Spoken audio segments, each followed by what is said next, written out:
Girme gönlüme, girme ömrüme, sevilmeden sevme yalnız gönlüme.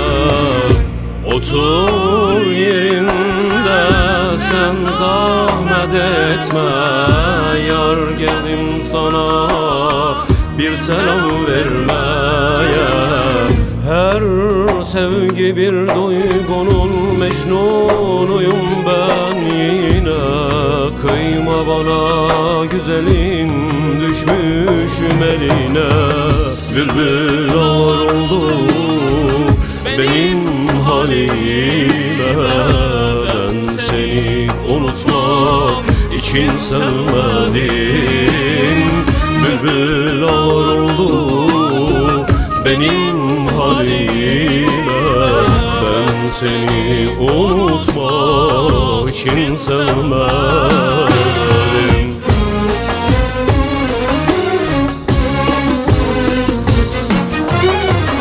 Gönlüme gönlüme, derdime derdime, kalbime kalbime yar olamadım.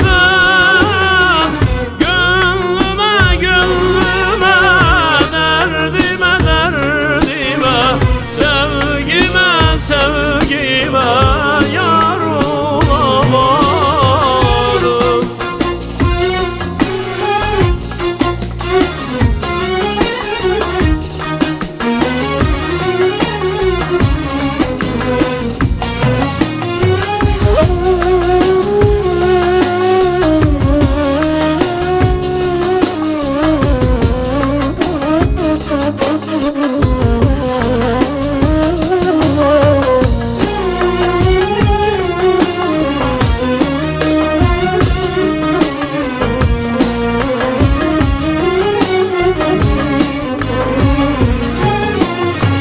Girme gönlüme, girme ömrüme, sevilmeden sevme yalnız gönlüme.